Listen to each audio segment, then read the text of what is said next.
Eu vou imaginar que a gente já foi proibida, por exemplo, de competir numa Olimpíada, né? A gente não é só atleta, né? Nós somos múltiplas mulheres que fazemos muitas coisas. Através da força individual de cada uma, do profissionalismo nosso, do engajamento que nós tivemos, a gente acabou abrindo portas. Vou me espalhar por toda a superfície que eu puder, porque eu não posso me encaixar num espaço tão pequeno. Eu nasci assim. Olá, ouvintes! Esse é mais um episódio do podcast Além do Pódio. Nesse episódio, contamos com uma participação muito especial. Ela, Esmeralda de Jesus Freitas de Paula, ex-atleta de atletismo nas competições de salto em distância, salto triplo e também nas provas de velocidade, como 100 metros rasos. Esmeralda representou o Brasil nas Olimpíadas de 1976 e 1984.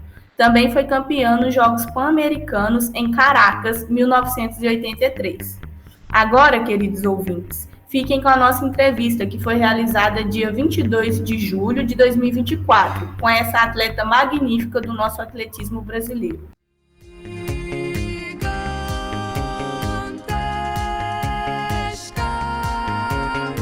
Olha, a gente queria muito agradecer a senhora ter aceitado o convite. Te escutar para a gente é muito importante.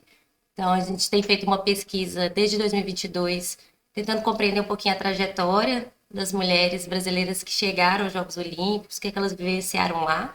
A gente fez isso por meio de jornais, né, e outros meios ali, sites de clubes e artigos também já publicados.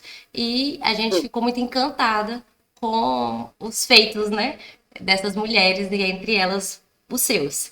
Então, a gente queria muito te escutar também, essa outra etapa da pesquisa, que é uma pesquisa desenvolvida na Universidade do Estado de Minas Gerais, é de poder conversar com essas mulheres e compreender como foi viver o que elas viveram, né? Como que elas relembram o que viveram, para a gente aqui aprender muito e também poder levar essa mensagem para outras pessoas, para que as pessoas compreendam quão duro foi também, né? Então, tanto empenho que essas mulheres tiveram para poder estar nesses lugares. Então, é isso, assim. Muito obrigada. É um prazer estar aqui com vocês. Eu sabia que tinha tantas mulheres aqui para me ouvir. Ah, meu Deus, aí agora eu tremi. Eu falei, meu Deus do céu. Não precisa, a senhora já esteve, acho que, em lugares mais tensos. Esse é de afeto. Prazer conhecer vocês, viu, gente? Obrigada pelo carinho, pela atenção, pelo interesse, né, de entender, de saber da nossa história, que, assim, para mim, foi uma vida muito bonita, muito gratificante, né? Assim, tudo que eu passei, tudo que eu aprendi, né? Todos os lugares que eu vi, as pessoas que eu conheci. Então, para mim, assim, não tem preço essa história.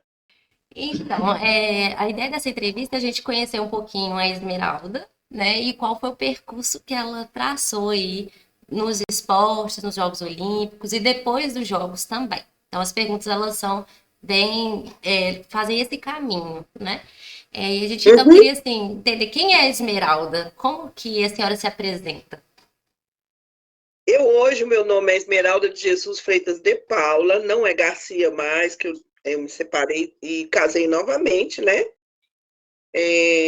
Hoje eu sou terapeuta complementar, eu trabalho com terapia holística, com as terapias alternativas.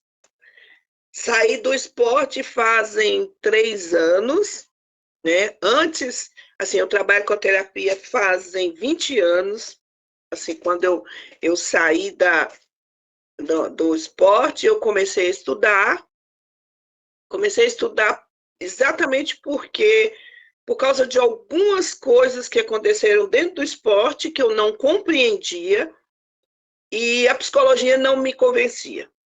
Então, assim, aí eu procurei outros caminhos para entender tudo que eu senti, principalmente nas Olimpíadas de 1984, que foi uma Olimpíada que, para mim, assim, foi uma decepção muito grande, porque eu estava muito preparada para a competição, e o resultado foi péssimo, e aquilo para mim, assim, aquilo ficou engasgado na minha garganta, e vinham umas explicações que não me convenciam, para mim não era o suficiente. Aí eu comecei a procurar as terapias complementares para me dar as minhas respostas.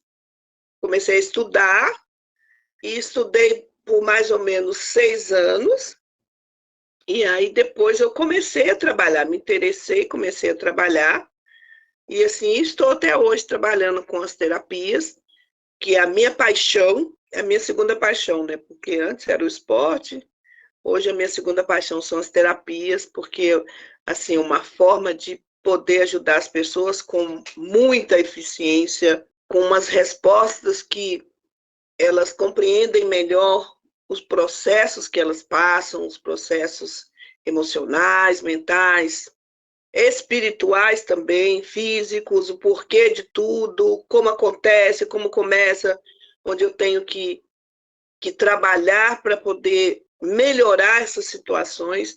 Então, isso para mim me encanta muito. É um campo muito vasto mesmo, onde tem pesquisas, tem muito estudo, tem muitas pessoas boas trabalhando, estudando e trazendo informações. É bom se encontrar, né? Começar a responder algumas inquietações da gente é muito importante, né? Uhum. E você tinha algumas referências assim, que te inspiravam? A gente pensa quando criança, na adolescência. Olha, não tinha, porque o que acontece? A escola que eu estudei, eu sou de Sete Lagoas, né? A escola que eu estudei era uma escola muito ativa nos esportes, na cultura, né, nas atividades extracurriculares. Então, nós tínhamos cursos de línguas após o horário escolar, nós tínhamos aulas de dança, e nós tínhamos handball, basquete, atletismo, tudo após a escola. Então, na verdade, a referência era a própria diretora que direcionava todo mundo para fazer alguma coisa extra. Uhum. Então, a minha referência mesmo foi o Colégio Industrial de Sete Lagoas, porque eles que incentivavam, né, as crianças a participarem das atividades. E sua relação com a família? Você teve apoio, assim, em suas escolhas?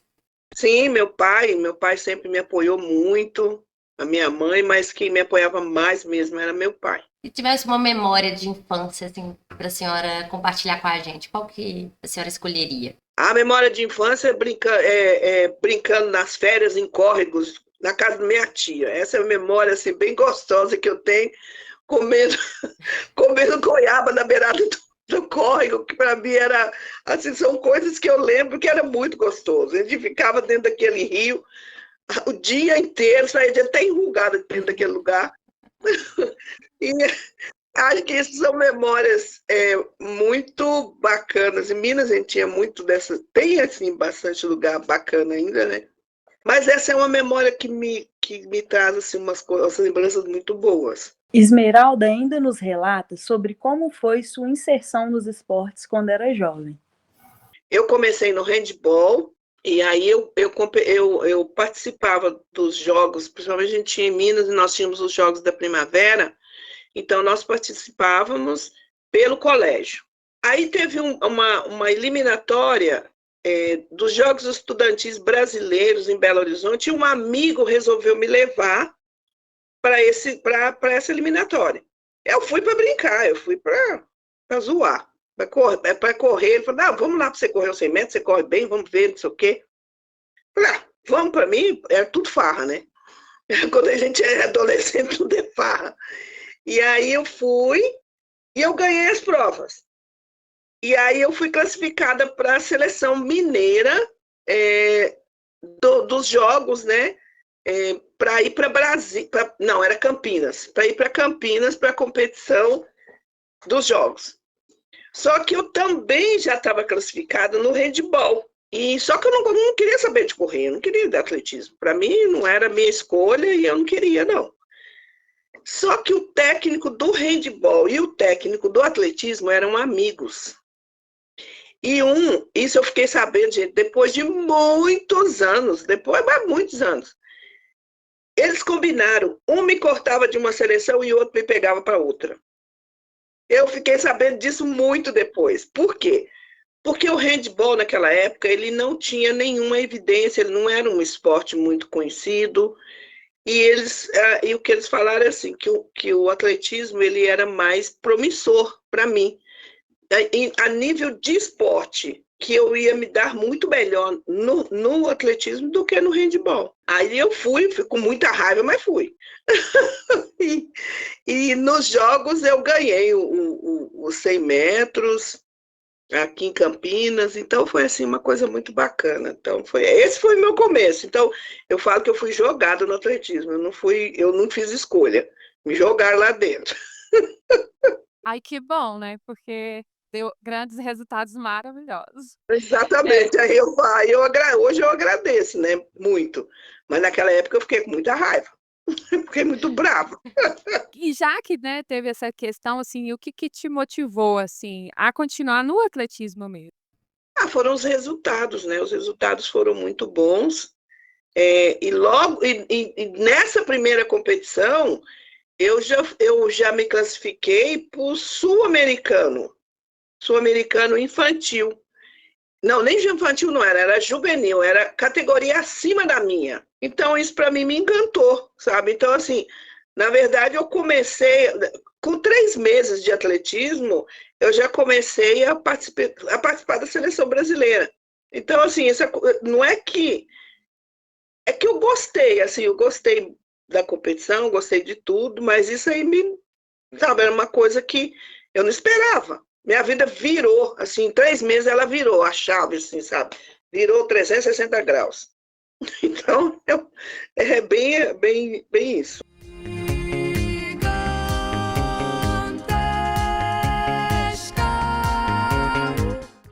O contexto esportivo daquela época era bem diferente quando olhamos para os dias de hoje.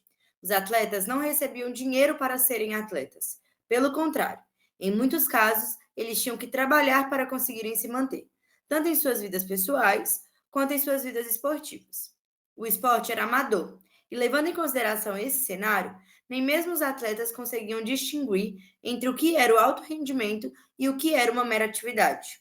Quando perguntada sobre como foi essa transição da sua inserção no esporte para o alto rendimento, Esmeralda nos relata que não sabia nem o que era isso. Eu vou te falar uma coisa, eu não sabia nem o que era isso. Eu ia passando de uma coisa para outra, passando de uma coisa para outra, e para mim era normal, para mim não fazia diferença, não. Eu só ia, me levava e eu simplesmente ia. Então, assim, eu nunca pensei sobre isso. Foi natural para você, então, né? Sim, tudo muito natural. Tudo para mim era tudo natural, tudo tranquilo, sabe? Sabe que para mim tudo era uma brincadeira, era uma diversão. Eu me divertia muito com tudo, sabe? Era muito divertido. Então eu falo que hoje o esporte é muito chato, que hoje o povo leva a coisa muito sabe? É muito sério, muito tenso, não, eu levava tudo muito, era muito feliz, muito alegre, sabe? Era uma coisa bem diferente de hoje. Eu não gostaria de estar participando do esporte hoje, juro que não. Então você não sentia essa pressão, que você fala do ser chato, talvez essa pressão que tenha hoje nos atletas de ser de rendimento. Então você não sentia isso? Não.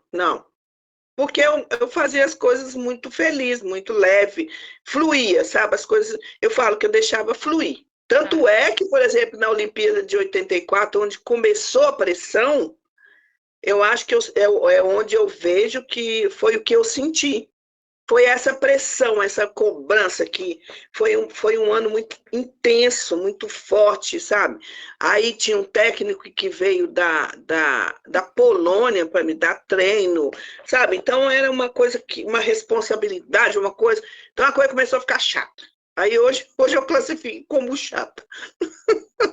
Naquela época também, eles tinham assim repercussão da mídia, era muito. Muito. Minas Gerais era muito. Minas Gerais, assim,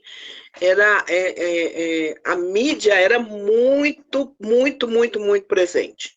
Tinha o jornal Estado de Minas, tinha um outro que eu não me lembro o nome agora, mas assim, era extremamente presente. De São Paulo tinha a Gazeta Esportiva, que também era bem bacana, sabe? Então, eu falo que eu acho que eu fui a atleta mais fotografada, entrevistada. Eu vejo, pelo que eu vejo hoje, sabe?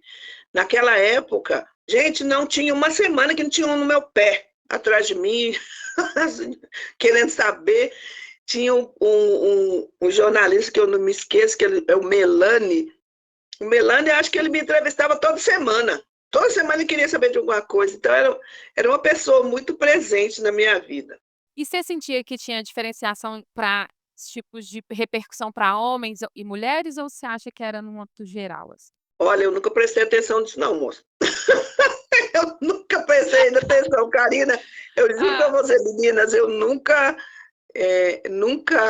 Mas você não sentiu então essa diferença? Não, eu não prestava atenção em nada, não. Sabe que hoje em dia eu fico vendo o pessoal falar de movimento negro, de movimento de mulheres, não sei o quê, que era preconceito. Eu falei, eu nunca senti isso, eu nunca prestei atenção mesmo. Estava preocupado com outras coisas. Ao argumentar não perceber ou não estar atenta às questões relacionadas ao machismo e ao racismo, não significa que Esmeralda não passou ou não teve seu percurso afetado por essas formas de organizar e hierarquizar a sociedade. Mas sim revela que para algumas mulheres era a realidade palpável, possível, em que certas ações e posturas masculinas faziam, de certo modo, parte do jogo. Se em um passado não muito distante era negado às mulheres a possibilidade de competir nos esportes, não é de se estranhar que, aos olhos da jovem Esmeralda, era o que era, não tinha outra perspectiva. Disputar um espaço produzido e controlado por e para homens exigia e ainda exige das mulheres certas acomodações, nem sempre resultantes de aceitação, apoio ou desconhecimento dessas formas de discriminação. Eu queria também que você falava um pouquinho, assim, como foi a sua experiência também lá nos Estados Unidos, né? Como foi o apoio, como foi, né, esse tempo que você ficou lá para as competições? Olha, lá eu estudei na Florida State University, era muito, muito presente, um apoio geral, sabe, muito, muito forte. E eu falo assim que foi uma experiência que não tem preço, tá? Nós tínhamos excelentes treinadores, excelentes fisioterapeutas, médicos, era um apoio total. Então, não tem. Era total. Isso era uma coisa que eu senti lá que era diferente daqui, sabe? Lá eles cuidavam mesmo, tomavam conta mesmo, sabe? Então, assim, aqui eu tinha o meu treinador que tomava conta, né? A minha sogra que tomava conta, o presidente do clube, né, que cuidava da gente muito bem, que era o seu Carlos Moreira, que infelizmente hoje ele já morreu, que cuidava muito da gente. Mas lá nos Estados Unidos era diferente, lá tinha os profissionais que cuidavam dos atletas, né, com muito carinho, com muita atenção. O esporte feminino no Brasil ainda tinha um caráter amador. Não tinha investimento, estudo e condições apropriadas para que fosse visado o alto rendimento como conhecemos hoje. Por conta do nível mais alto de preparação e investimento dos outros países, como os Estados Unidos, citado pela entrevistada, alguns atletas e treinadores brasileiros passaram algumas temporadas se preparando no exterior, ao mesmo tempo que treinadores estrangeiros vinham ao Brasil oferecer cursos com técnicas desenvolvidas fora. E você fala muito das Olimpíadas de 84, né, que te marcou. Sobre as Olimpíadas de 1976, qual que foi a sensação da senhora lá? Como que era a Vila Olímpica? Você consegue descrever? A de 76? Olha, Montreal foi um lugar que eu me lembro com muito carinho, porque aquilo, eu tinha o quê? Eu tinha 16 anos, então, assim, tudo era uma brincadeira. Mas aquilo me encantava, era um lugar lindo, muito bonito, gente todos os países, todo mundo convivendo juntos, né? Cada um tinha o seu prédio, tal, bonitinho, mas assim, nas áreas comuns, como é hoje, né, a mesma coisa, a gente convivia com atletas do mundo inteiro. Então, isso é uma coisa, fazíamos trocas dos pins nas áreas comuns, trocas de uniforme. Então, era uma sensação diferente. Pessoas falando línguas diferentes. Naquela época eu não falava inglês, então a gente comunicava com gesto, com mímica. Então, assim, são coisas que a gente lembra com muito carinho, porque é bem diferente, né? Você sai de um lugar, Sete Lagoas, e vai parar em Montreal, é um negócio que você fica surpreso, mas foi muito bacana. E uma coisa, assim, que me deixa extremamente curiosa, eu já falei com as meninas, e assim, eu fico assim, sem entender qual que é a emoção de fazer o desfile nas Olimpíadas, representando o Brasil. A de Montreal foi, assim, uma coisa que eu lembro até hoje, o frio na barriga, as pernas mole. Por quê? Porque nós saímos da Vila Olímpica, fomos andando, né, fizeram os pelotões em fila, bonitinho, e fomos andando. E a gente estava andando achando que estava indo para o ônibus. Só que não era o ônibus, porque o estádio era perto da vila. Quando nós vimos, a gente estava entrando dentro do estádio. Gente, olha, eu olhei aquilo assim, eu falei, misericórdia, nós estamos entrando no estádio. Gente, eu não sei descrever, mas foi uma emoção única. É uma sensação única para cada um. Essa emoção, o que foi diferente em Los Angeles. Em Los Angeles, nós pegamos o ônibus, sabia que estava indo para a Vila Olímpica, não sei o que. Lá não. Lá, a surpresa, nós já entramos dentro do estádio, direto. Então, foi, assim, uma coisa fantástica. Eu só queria fazer uma pergunta para ela também, em questão, assim, da estrutura lá, de estar com outras atletas ali no vestiário, ou aonde, né, o espaço de troca de roupa, ou o momento de entrar para a competição. Como que era esse momento, assim? Você via atletas, igual você falou, de outros países, então muitas mulheres importantes ali também. Então, qual que é essa sensação ali, desse meio ali? De Montreal eu me lembro muito, porque na época a recordista mundial era a Irena Gevhinska. Essa mulher tinha quase 2 metros de altura.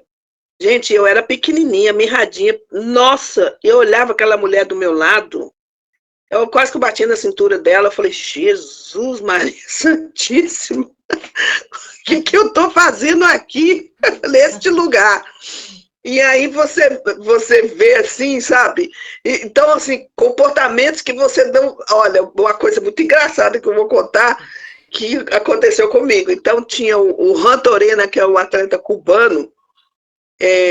Então, tinha uns bancos, né, que faziam as fileiras para as séries.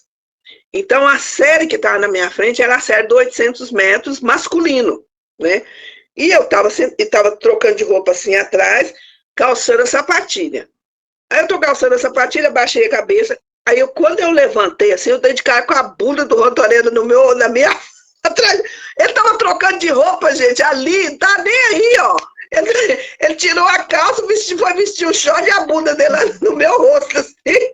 Eu falei, Jesus, esse homem tá doido. Agora você imagina você com 16 anos, você dá de cara com a bunda do homem, eu tomei um susto.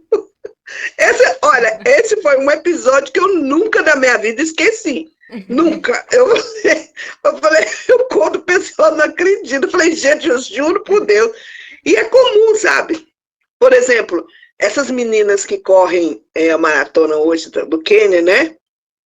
Elas chegam na competição, elas tiram coisa, veste, estão nem aí com nada. Também elas não têm nem peito quase, né? Então, para elas é indiferente. Então, é muito interessante você ver os costumes, você ver como que as pessoas se comportam diferentes de país para país, né? Como elas veem as coisas com naturalidade. Um outro episódio, por exemplo, na França, Isso há anos atrás, acho que isso em 76, os banheiros masculino e feminino eram juntos, sabe? Aquilo também era um negócio assim que eu olhava e falei, meu Deus, o que esse homem está fazendo dentro do banheiro? Porque era comum, para eles é normal, sabe? E aí para nós era aquela coisa, ai, o masculino entrando no feminino, sabe? Isso são coisas que eu me lembro que marcou, né? Porque tinha aqueles mictórios assim, você entrava, tinha os mictórios, e aí você entrava pro lado esquerdo, tinha os banheiros femininos. Mas era tudo no mesmo lugar. Então essas coisas assim que eu lembro que me marcaram, né? Que eram coisas diferentes dos nossos costumes, né? Então é isso. Mas são coisas que a gente lembra, né? E a gente vê como as culturas são diferentes, né? Eu acho que isso não tem preço, essas diferenças a gente perceber, a gente prestar atenção e a gente fazer parte disso, né? Eu acho que essa troca com as pessoas no mundo, essas trocas de cultura e tudo, é muito engraçado. Outro dia, eu trabalho ainda nas provas de rua, onde tem muitas atletas africanas. E os homens, isso é uma coisa que eu presto atenção muito, e os homens, eles tratam as mulheres, é o machista mesmo, né? E eu estava conversando com um técnico que ele vai muito para o Quênia e tal, e a esposa dele estava falando o seguinte, que para elas, para as mulheres na África, se elas forem tratadas diferente do que os homens as tratam, elas vão se sentir rejeitadas. Eu falei, o quê? Falei, nossa, que coisa absurda. Então, elas estão tão acostumadas a ser tratadas da forma que são grosseiramente, com aquela coisa de eu mando, eu sou macho, eu sou a macho alfa do pedaço, que se não for assim, para elas fica ruim. Eu falei, nossa, aquilo me chocou. Porque a gente não está acostumado com isso, né? A gente luta muito contra isso, né? Contra esses comportamentos. E para elas não, para elas, se não for esse comportamento, é ruim. Falei, nossa, vivendo e aprendendo. Importa destacar que a afirmação de Esmeralda não encontra ressonância nas produções sobre o protagonismo feminino na África. A interpretação apresentada pelos interlocutores de Esmeralda parece distante de uma realidade mais ampla. Por séculos, o continente africano sofreu com invasões e pressões colonialistas, processos violentos em que as mulheres e seus corpos foram violados e objetificados. Desse modo, diferentes representações sobre o ser mulher foram produzidas sobre as africanas. A que Esmeralda apresenta, oriunda de uma conversa casual, parece mais uma dessas, na qual a mulher não só aceita, mas se identifica e se orgulha da discriminação sofrida. Vale ainda lembrar que há um forte movimento feminista encabeçado por mulheres africanas, que tensionam essa e outras representações forjadas sobre elas. Eu fiquei pensando com o relato da senhora tão rico, né? Eu acho que tão generoso, como a senhora foi detalhando como foi Montreal, né? Depois Los Angeles. Fiquei pensando como que... pensando a sensação que te chega nessa véspera de Olimpíadas, né? A gente está aí permeado de notícias, né? Na França, Paris, vai ter isso, não vai ter aquilo. Como que isso chega para a senhora? Cada novo ciclo olímpico, né? Que sensação vem? É uma sensação, assim, daquilo que vocês falaram. Falei, nossa, eu já estive ali, né? E para mim, eu tenho várias sensações, porque eu já estive em provas como atleta e como dirigente, então eu tive sensações de duas formas, né?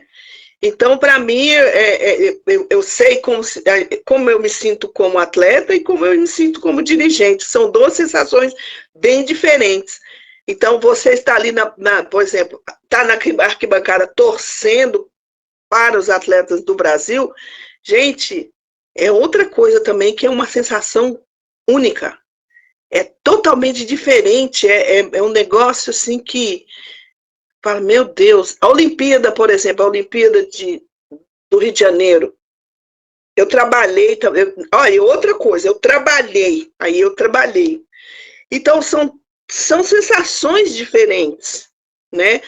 de você estar ali participando, olhando aquilo e fala assim, nossa, vai alguém que eu conheço, vai alguém que eu gosto na competição, eu vou torcer, sabe? E você quase morre do coração ali naquele lugar, tentando, você quer entrar lá dentro e puxar a pessoa, fazer com que ela corra mais ou com que ela salte mais, né? Então são sensações assim muito ricas, muito ricas. Ali pela década de 1970, nós encontramos alguns estudos, algumas reportagens que diziam sobre o exame de sexo, que seria um exame que as mulheres tinham que comprovar que elas eram mulheres antes das competições. E aí eu queria saber da senhora sobre qual foi a sensação, se a senhora chegou a fazer esse exame. Qual que era a recepção das atletas sobre esse exame? Normal, assim, eu não vi nada, pelo menos as brasileiras, eu nunca vi nada diferente, nem rejeição ao exame, porque o exame simples, só tirava a saliva da boca e colocava numa lâmina, não tinha nada demais não, sim. Eu fiz várias vezes esse exame. Aliás, a gente tinha que fazer em todas as competições internacionais, entendeu? Então, tem até uma carteirinha de comprovante de feminilidade. Quando nós fazemos essa pergunta referente ao exame de sexo, nossa principal intenção é compreender como que essas mulheres se sentiam ao se submeterem a esse exame, visto que era um teste que buscava comprovar se a atleta era realmente uma mulher. Esmeralda, vou estar dando continuidade aqui na nossa entrevista. Gostaria de saber da senhora quais são os momentos mais importantes da sua carreira, né, que você considera mais importante. Os Jogos Pan-Americanos, que também eu ganhar os Jogos Pan-Americanos da Venezuela em 83, para mim foi uma grande surpresa, foi muito grande surpresa, tanto é que eu cheguei, aí tinha um jornalista, o Nunes, que até hoje ele acompanha a gente nas competições e tudo, ele bateu nas minhas costas, você ganhou, eu falei, o quê? Ele falou, olha lá no quadro.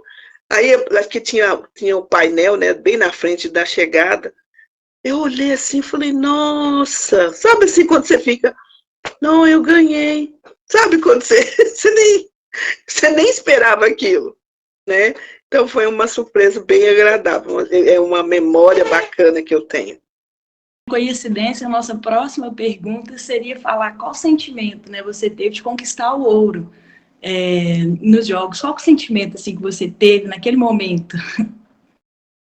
De felicidade, mas ao mesmo tempo de surpresa mesmo, sabe? Aquela ali, para mim, foi um momento de surpresa mesmo, sabe?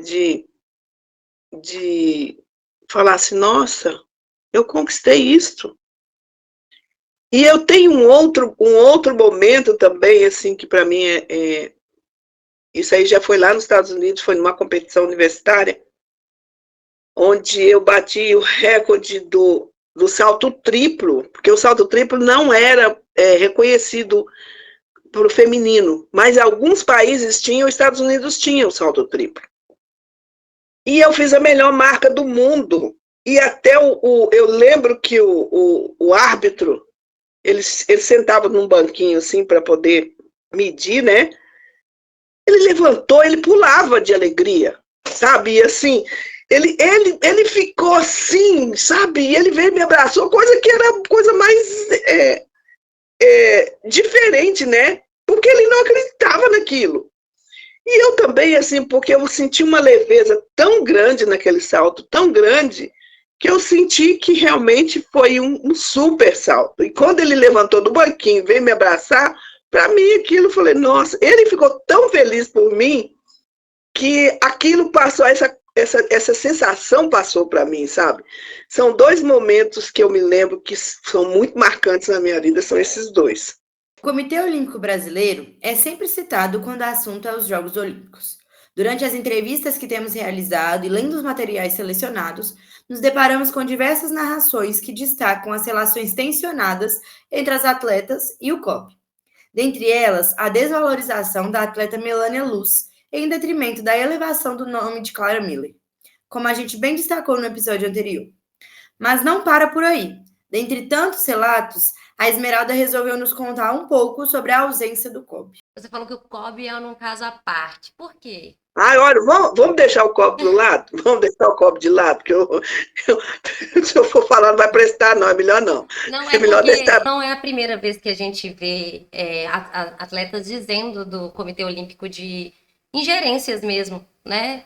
Do período, assim. Então, não é a primeira, né? A gente viu isso com a Aida dos Santos, vimos muito isso quando a gente foi ver E é a mesma época, que era o mesmo presidente, que era aquele homem, Deus que me perdoe, eu nunca vi um homem tão insuportável igual aquele Silvio de Magalhães Padilha. Eu nunca vi na minha vida um sujeito que, olha, não tem classificação. Não tem classificação para aquele homem. Então, se você... Porque, assim, era um comitê ausente, né? Um comitê que não fazia nada o tempo todo, sabe? Nunca fazia nada.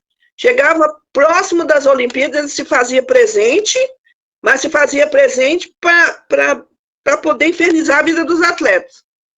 E isso era o presidente que era Silvio de Magalhães Padilha. Esse homem eu não esqueço. Então eu não gosto de lembrar dele porque ele é insuportável. Mas ele apareceu recorrentemente, tá? Na nossa... E muitas... Apareceu? E todo mundo falando bem dele, né? Assim, todo mundo falando muito bem, né? Você sabe que uma das coisas que mais me deixa indignada, porque ele foi atleta. Isso é uma das coisas que me deixava mais indignada desse homem fazer uma coisa dessa, sabe? Olha, ele chegou ao ponto, assim, eu vou colocar um episódio. Isso foi na Olimpíada de Montreal. Eu estava classificada para a Olimpíada de Montreal e tinha os Jogos Mundiais Estudantis. Também eu estava classificada, só que eram datas diferentes. Ele teve a pachorra, não só para mim, era eu, tinha 3 pessoas da natação e uma que na época era ginasíade, que era ginástica olímpica, natação e atletismo no Mundial Estudantil. E a Olimpíada. Então, nós 5 estávamos classificados para as 2 competições. Ele teve a pachorra de falar que nós tínhamos que escolher entre a Olimpíada e o Mundial. Por quê? Porque o Mundial Estudantil, ele era coordenado pelo antigo MEC, sabe? E existia uma rixa entre essa turma, existia rixa entre eles lá. Então, nós tínhamos que escolher. Aí veio uma ordem lá de cima de Brasília, foi só um telegrama, isso eu não esqueço, porque tinha a dirigente lá do MEC, que ela era muito amiga dos atletas, e ela nos mostrou o telegrama.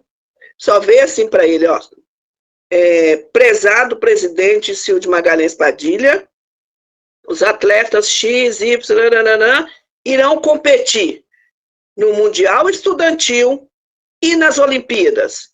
Assinado ministro Ney Braga. Ponto. Acabou. Aí, isso para mim, olha, eu saí pulando de alegria, porque todo mundo queria torcer o pescoço daquele homem. Então, são episódios que a gente lembra do Comitê Olímpico, muito triste, sabe? Outro episódio também, assim, uma coisa que também marcava muito a gente, eram os uniformes nossos, vinha do futebol, aquela marmota, que não servia em ninguém, as meninas todas magrinhas, com aquele uniforme ridículo, sabe, para competir. E aí tinha a Silvina era tipo a mais velha da turma, então ela era mãezona. Então ela costurava as camisetas para poder ficar mais comportada, ficar mais bonitinha, sabe? Arrumava aquelas roupas para a gente competir um pouquinho melhor. Então, essas são as minhas lembranças do Comitê Olímpico. Então, por isso que o Comitê Olímpico antigo, eu não gosto. O Comitê Olímpico hoje, ele é outra coisa. Hoje ele é presente, ele é atuante, ele participa da vida dos atletas o tempo inteiro. O comitê só aparecia na época da Olimpíada. E fora que, por exemplo, na Olimpíada de Montreal, o pelotão de cartola era maior do que o pelotão dos atletas. Isso é uma outra coisa que ficou marcado, que, assim, no desfile aqui no Brasil, né, as pessoas comentavam isso. Né? Então, era uma coisa muito vergonhosa para nós. Eu encontrei relatos disso, deixavam de levar técnicos, assistentes, para levar pessoas para levar cartola. Da família. É verdade. O Silvio de Magalhães Padilha só andava a tirar cola com o neto dele. Isso é outra coisa que a gente lembra muito bem, né? Então, existem coisas bem desagradáveis do Comitê Olímpico nesta época.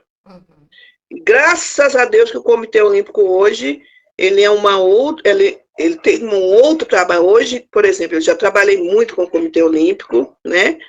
Então, assim, era totalmente diferente. A seriedade do Comitê Olímpico hoje é totalmente diferente do que era naquela época. Tem nada... sabe, foi uma virada de 360 graus. Que bom, né? E quando a senhora falou dos treinadores. Existia alguma treinadora ou não? Existia, tinha a Mara, tinha a Benedita. A Benedita era a nossa acompanhante feminina, que ela era de Santos. Ela era a nossa eterna companheira. Então, era uma senhorinha que era uma graça. Ela foi atleta também, né? Ela foi atleta também. A Benedita acompanhava a gente para todo lado, né? Benedita Souza Oliveira nasceu em Jundiaí, mas foi criada em Santos. Na mesma cidade, a atleta também se destacou como velocista, tornando-se posteriormente campeã paulista, brasileira e sul-americana nos 100 metros, competindo pela antiga Associação Desportiva Floresta de São Paulo, atual Clube Esperia. Suas excelentes performances nos clubes paulistas chamaram a atenção e, em um curto espaço de tempo, desde o início de sua carreira no atletismo, ela foi escolhida para representar o Brasil nos Jogos Olímpicos de Londres em 1948, nas provas de 100 metros e no revezamento 4x100. Apesar de não ter avançado além das séries eliminatórias dos 100 metros em Londres, a participação na competição representou o ponto mais alto do desempenho de Benedita como atleta. Benedita encerrou sua carreira como atleta em 1956 para seguir um novo rumo como treinadora, e seu sonho logo se concretizou. Em 1965, ela se tornou a primeira técnica de atletismo do Brasil e liderou a seleção brasileira para a conquista do Campeonato Sul-Americano, realizado no Rio de Janeiro.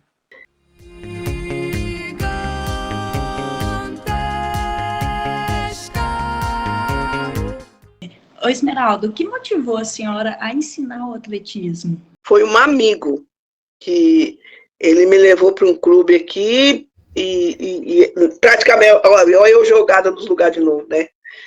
E ele me levou num clube e o presidente me propôs a montar um grupo, uma equipe de jovens dentro do Clube Regatas Tietê, que também era muito tradicional no atletismo aqui em São Paulo. Mulheres, mais alguma questão, Karina?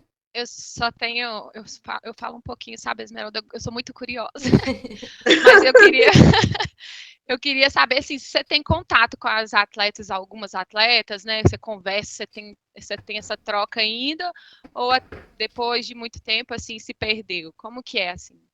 Eu tenho contato com algumas atletas que são minhas amigas hoje, né, então, por exemplo, tem a Elisângela Adriano, que nós somos muito amigas, né, tem a Dalvirene Fragoso, que também é muito minha amiga, que é da minha época. Deixa eu ver quem mais. Acho que basicamente essas duas, sabe? Não tenho muito contato. Assim, nós temos um grupo dos melhores atletas do Brasil, nós temos no WhatsApp, então a gente se fala no WhatsApp.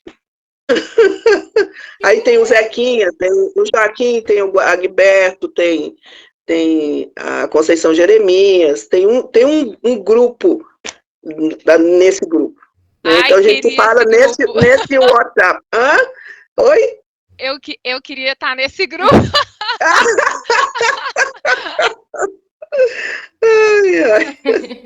Ai, Karina.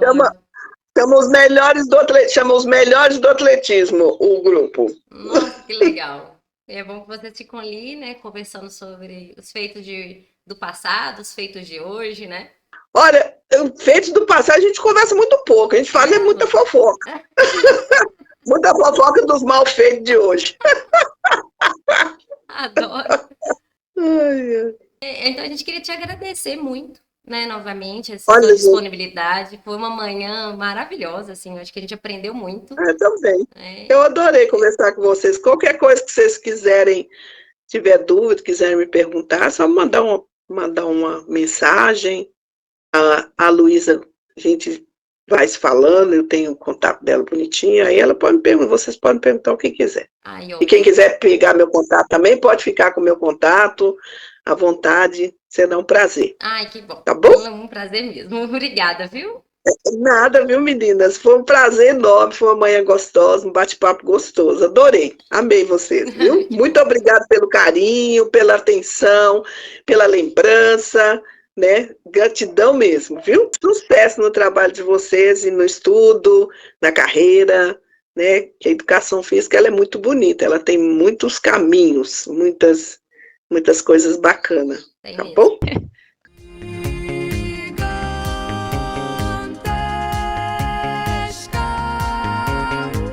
E assim chegamos ao fim de mais um episódio, onde pudemos conversar com a atleta Esmeralda, que nos contou com muita alegria e receptividade sobre a sua trajetória. Esperamos que vocês tenham gostado e aguardamos vocês no próximo, para poder ouvir e conversar com a atleta Bel Guerra, que vai nos contar sobre a sua trajetória, sobre o atentado de Berlim e sobre a importância de um acompanhamento psicológico para o atleta. Até a próxima!